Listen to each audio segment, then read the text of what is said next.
ya. Jadi kami akan melawan secara adat. Ya. Mungkin Pak Jokowi juga di saat ada di pesawat, Pak Jokowi melihat ke bawah betapa pulau ini sangat kecil, ya. Kalau kita lihat dari peta, Sangihe itu hanya titik. Maka kami memilih mati terhormat daripada harus menerima dampak buruk. Pada sore hari ini kita berjumpa dengan salah seorang tokoh dari Pulau Sangihe di Sulawesi Utara yang saat ini sedang memperjuangkan hak-hak rakyat Sangihe untuk berhadapan dengan sebuah perusahaan tambang emas yang merampas tanah rakyat di Pulau Sangihe. Selamat sore Ibu Yu Takaliwang. Selamat sore. Senang sekali pada sore hari ini kita bisa berjumpa dan bisa mendengarkan langsung kesaksian dan apa yang menjadi perjuangan rakyat di Sangihe sampai di Jakarta untuk berhadapan dengan perusahaan tambang emas di Sangihe. Bisa Ibu tolong ceritakan sampai sejauh mana sampai pada hari ini perjuangan rakyat Sangihe di Jakarta? Iya, hari ini masyarakat Pulau Sangihe itu sangat gelisah, sangat khawatir, sangat takut. Tiba-tiba hadir izin usaha produksi untuk sebuah perusahaan tambang yang bernama PT Tambang Mas Sangihe. PT Tambang Mas Sangihe itu diberikan izin usaha produksi oleh Kementerian SDM dengan luasan wilayah itu 42.000 hektar. Kalau tahun 2021, jadi izin itu akan berlaku mulai 29 Januari 2021 sampai tanggal 28 Januari 2054. Berarti ada 33 tahun. Nah, coverage sebesar 42.000 hektar itu untuk pulau kecil yang seperti Sangihe ini itu sebenarnya tidak boleh karena dia sudah mengambil ruang hidup dari masyarakat Sangihe seluas 57%, ya. Jadi tentu saja ini sangat mengkhawatirkan masyarakat di Sangihe, di mana hari ini kita sangat takut apabila perusahaan ini akan beroperasi karena mereka masuk di mengambil coverage area di luasan 7 kecamatan, 80 desa dan ada penduduk di situ sebanyak 58.000 orang, ya. Nah, itu berarti ada nyawa yang terancam sebanyak 58.000 orang karena mereka akan menggunakan sistem open pit. Open pit itu mereka akan mengambil material dengan cara melakukan pengeboman.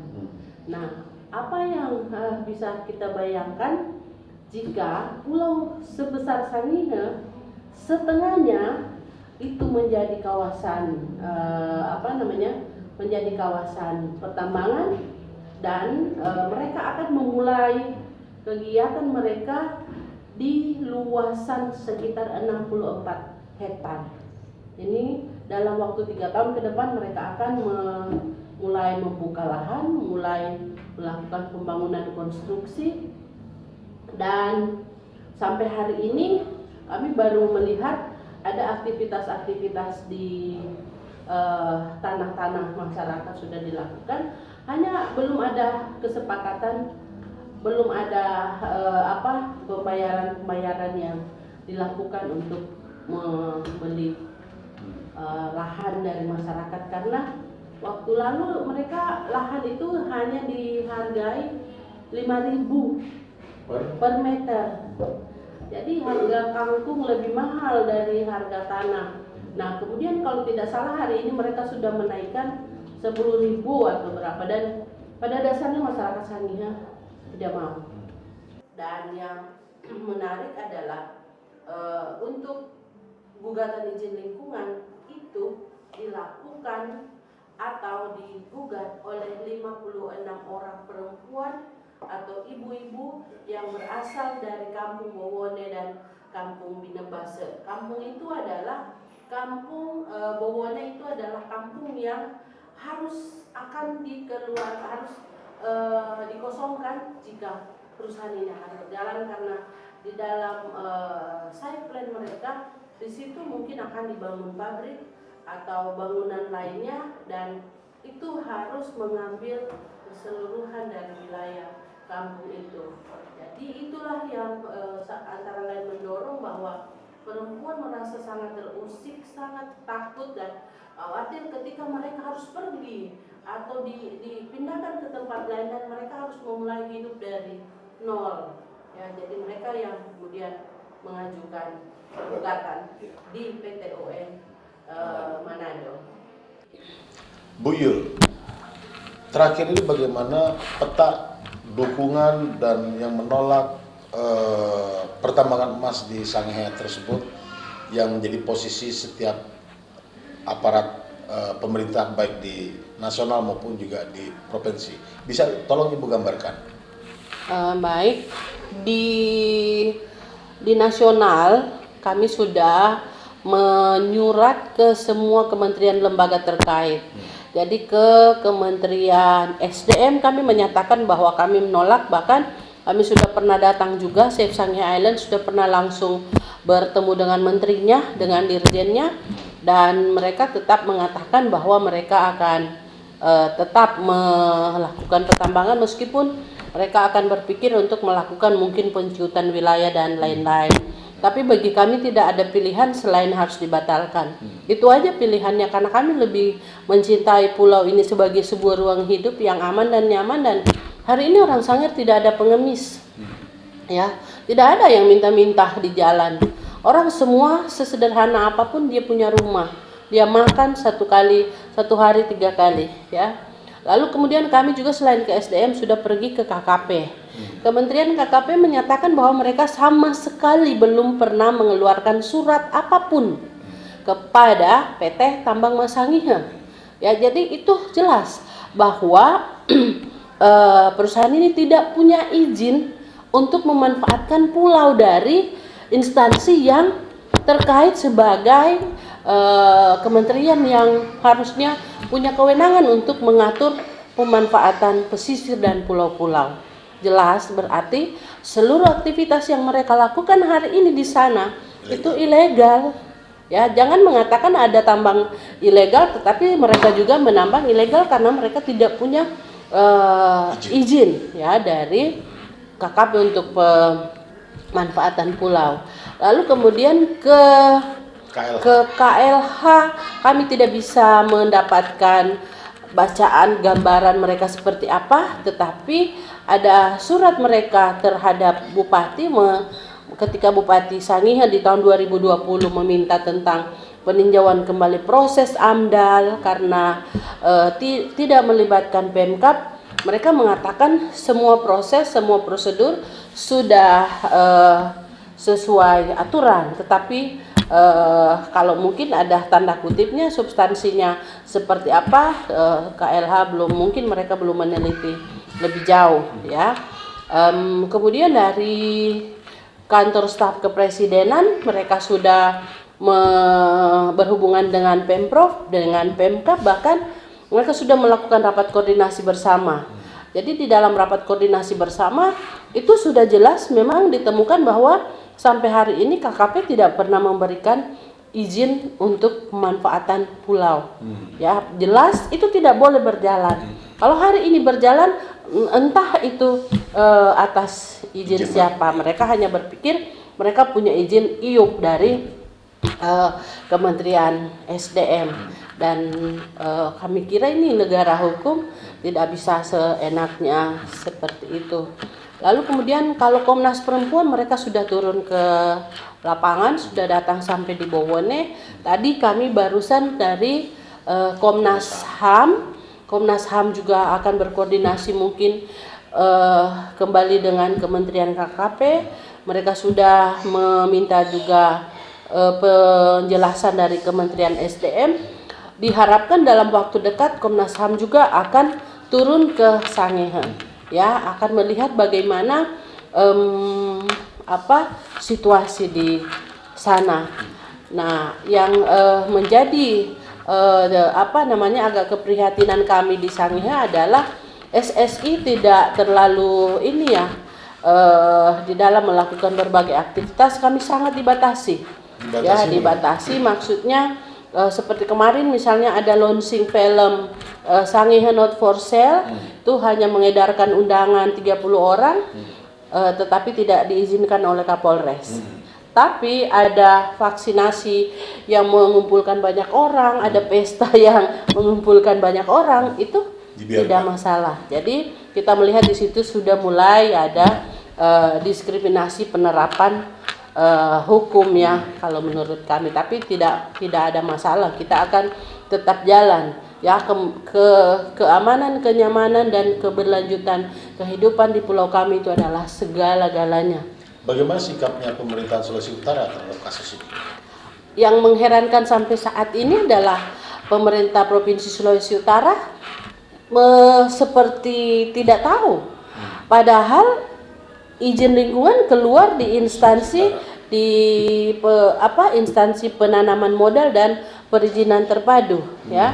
Gubernur ketika ditanyakan pada saat dia pergi ke Sangihe meresmikan Polnustar, ditanyakan oleh wartawan, dia sangat marah, dia bilang tanya ke pusat ya, disuruh tanya ke pusat. Lalu ini izin kata dia itu sudah dari tahun 2. Jadi kalau bicaranya seperti itu disuruh tanya ke pusat, lalu fungsi gubernur sebagai pimpinan daerah dan wakil dari pemerintah pusat di Sulawesi Utara itu apa? Kalau dia mau suruh rakyat tanya ke pusat, dia mau kasih doi, kan? Kenapa doi pesawat pergi tanya ke pusat, kan tidak? Jadi hari ini mereka juga lepas tangan, ya, seperti tidak dianggap. Demikian juga kalau pemerintah Kabupaten Sangihe sendiri di awal-awal memang menolak, ya, karena ada surat BKPRD, Badan Koordinasi Perencanaan Ruang Daerah, di 2018 bahwa mereka tidak bisa merekomendasikan pemberian izin untuk PT TMS sebab itu pulau kecil, jadi tidak diizinkan, tidak boleh, jelas. Lalu kedua, surat Bupati kepada Kementerian KLHK di tahun 2020 hanya mempertanyakan kenapa Pemkab tidak dilibatkan. Proses AMDAL dan proses izin lingkungan itu harus dibuat lagi sebab Pemkab tidak merasa dilibatkan dalam persoalan ini, sementara mereka yang punya wilayah. Jadi ada banyak kejanggalan-kejanggalan, dan kami juga begini melihat situasi sekarang, pemerintah provinsi, pemerintah kabupaten tidak ada ketegasan, berarti rakyat harus menentukan sikapnya sendiri. Ya, ini ruang hidupnya. Mungkin kalau di limbah tambang nanti ditaruh di kamarnya pemerintah, baru dia akan bereaksi. Tetapi karena ini ada di ruang hidupnya rakyat, mereka tidak pusing. Oke. Bagaimana kalau misalnya ternyata sikapnya perusahaan ngotot untuk tetap menjalankan pertambangan yang merugikan masyarakat tersebut? Kira-kira sikapnya masyarakat Sayar atau SSI bagaimana? Iya, begini, sebelum lebih lanjut mungkin kami hari ini sudah memilih jalan yang susah. Ya, jalan yang susah artinya untuk menggiring masyarakat masuk kepada ruang pengadilan melalui proses hukum itu sulit. Karena apa? Masyarakat tidak percaya lagi sebenarnya proses hukum di negara kita. Ya, apa yang bisa dipercaya dengan kondisi hukum kita seperti ini? Itu sebuah pilihan yang sulit. Tetapi itu adalah jalan terakhir.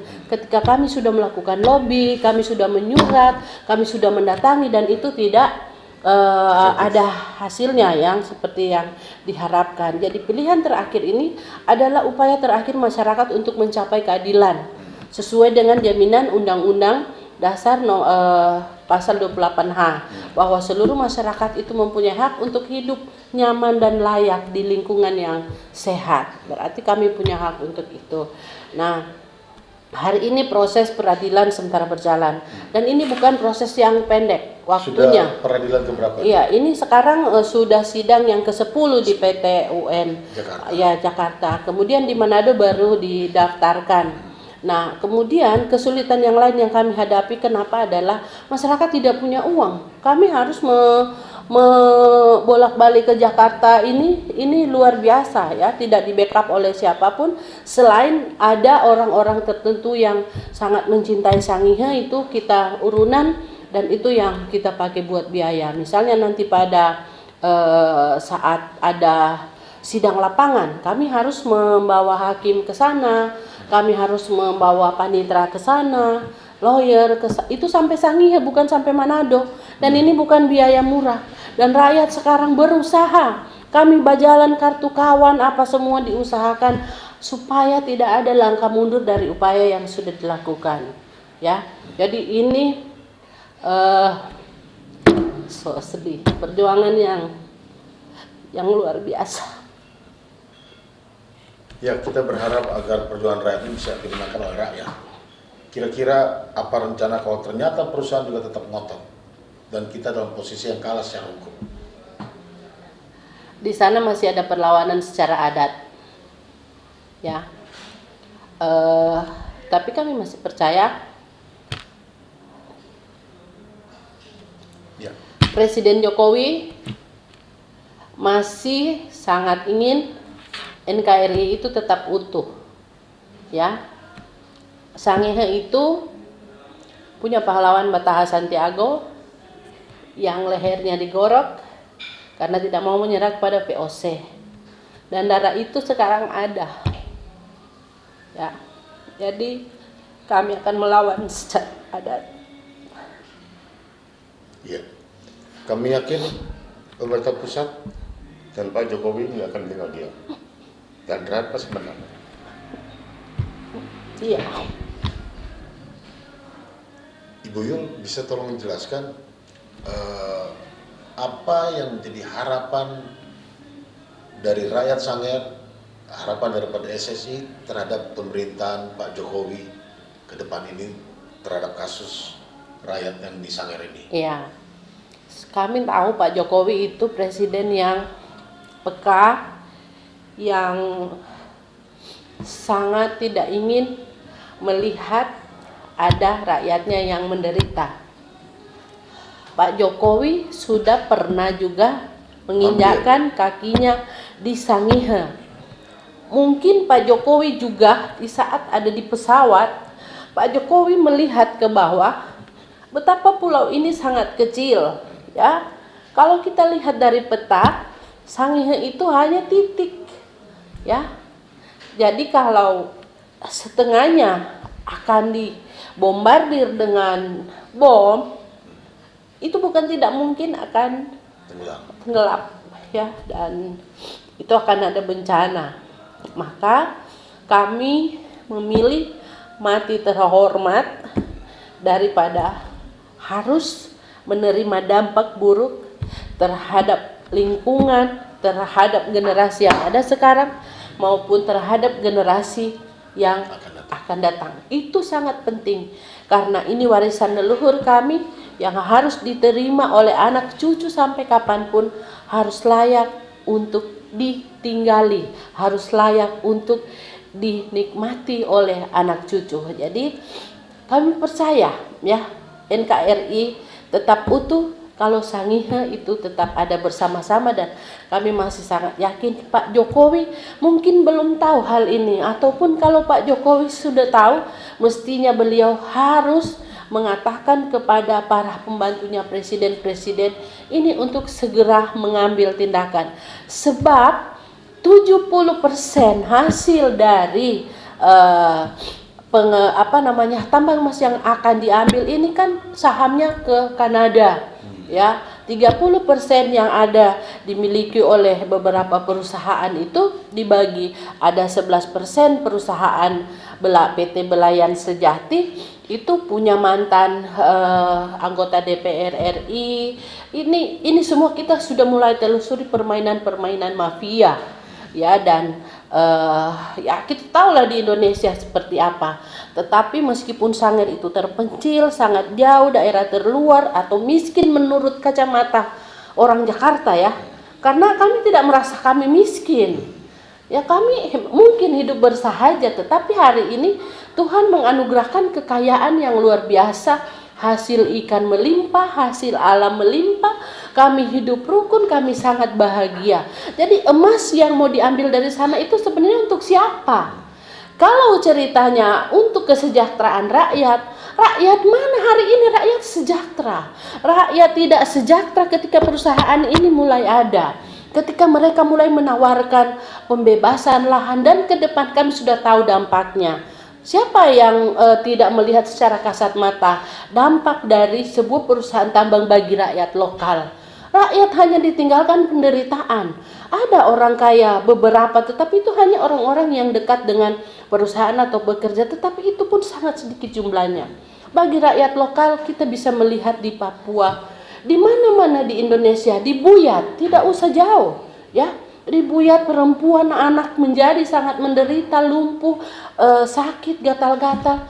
Kita jangan berkaca di tempat lain. Di Provinsi Sulawesi Utara sudah terjadi. Meskipun kemudian polemik yang berkembang seperti apa, tetapi fakta tidak bisa dibohongi. Tuhan tidak menutup kebenaran.